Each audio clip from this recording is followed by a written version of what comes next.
I'm back again with another study.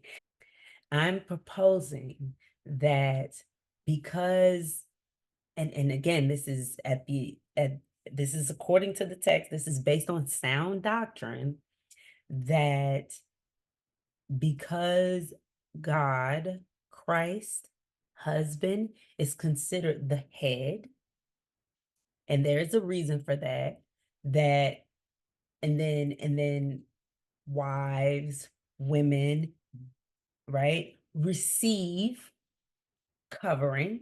How do we know they receive covering? I'll jump into that. Ooh, I'm so glad it's just coming out. The way that they receive covering is because think of from the beginning where the woman came from. And we focus so much on that she came from the side. And I'd like to recognize that she came from a covered space. She came from a covered area, right? Not only if she came from the rib, she came from a cage. She was liberated from a cage. Okay? Being and then what else happens with the cage? The rib is covered by the arm. The rib is covered by the body. And so this is just a little piece of us inviting a broader and more expansive conversation about God's relationship with girls and God's relationship with women and God's intention of placing women in time in the anthropology the way that God did. And so women are able now to participate and accept, receive. They're able to receive that covering because they came from a covered place, liberated from the cage. Okay.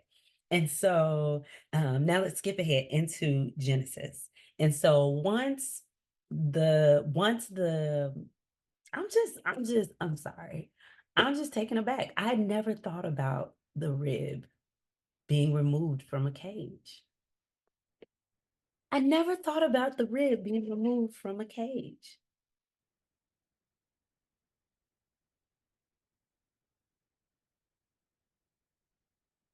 Okay. And so if the rib is being removed from a cage, let me write this down. Rib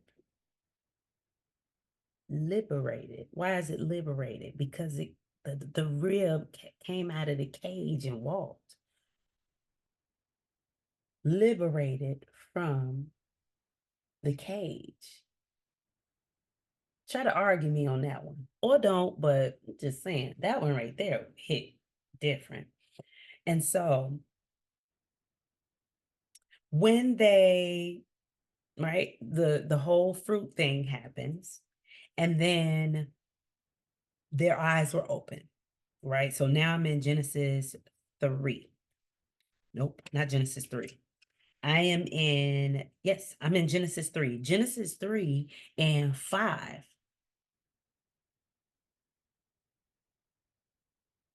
Excuse me. Genesis 3 and 7.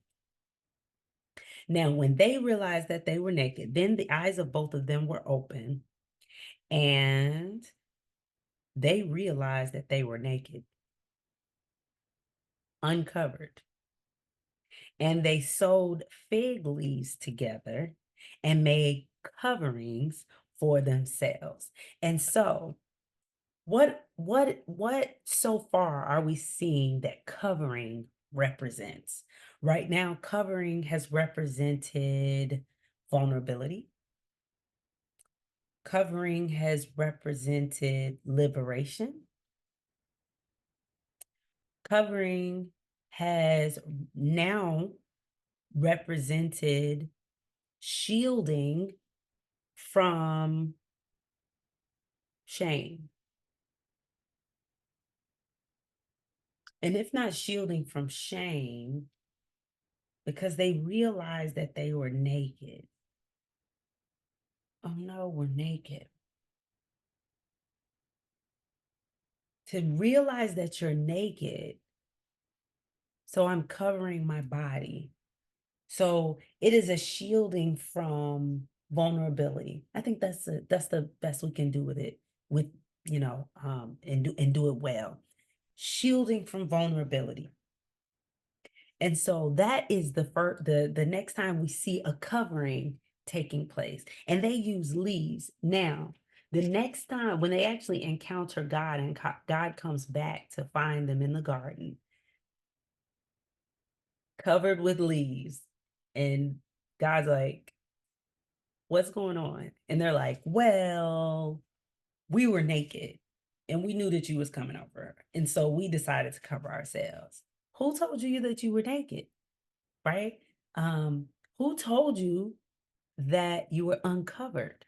Ooh, ooh, this is getting good. Who told you that you were uncovered? And this is when they go through the whole, right? I don't want to rehash what we've already heard before the canon. What we've already heard. Who told you that you were not covered?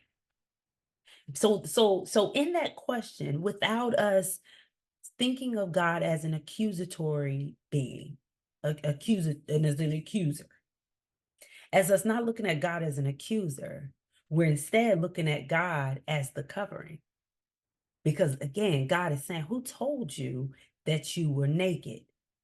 Who told you that you were uncovered? Because God is saying, I'm your cover. So who told you you were uncovered? And so then they said, well, oh girl, you brought, okay, she did it. And she like, the snake did it. Okay.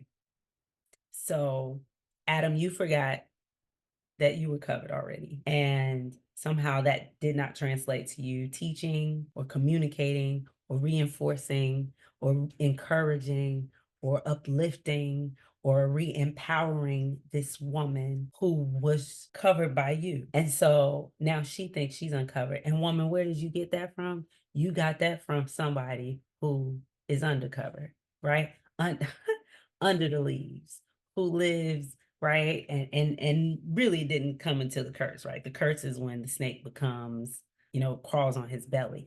But now let's ponder that a little bit, because now I'm playing around with the idea that the snake eventually becomes uncovered too, right? When it sheds its skin.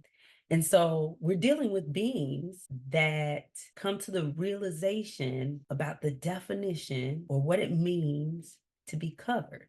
And who's covering them? Who's got your back? And God is saying, why, Adam, why didn't you remember that I had your back? Why didn't you remember that I had you covered? And then he's like, but this woman. And then God's like, but you had her covered. So how could she convince you that you wasn't covered? And let alone she's covered because of you. So the only reason she thought she wasn't covered was because you didn't cover, or because you didn't remind her that even if it's not you, I cover y'all. And then she, because of her not having a revelation of being covered, took information, took knowledge, took the advice of one who sheds their covering on a regular. Okay, stay focused. This is good. Okay. And so then when God realizes this, God takes the temporary covering, the leaves, and replaces it with skin to cover them. So check out something that I started pondering over as it relates to the coverings that they were wearing. The humans use leaves to cover themselves. So they sewed together leaves to cover them. Now, when I think about leaves, I'm thinking about plants that, a plant can still live if you cut away its leaves. So the loss to the plant is temporary. But if you cut leaves from a plant, then they won't last very long because they've been cut away from the life source. And so them being sold together as coverings would eventually wither and die away. So even the leaves were a temporary solution to the humans. So the coverings that they found for themselves were a temporary loss to the plant, and then were going to be a temporary solution for the humans.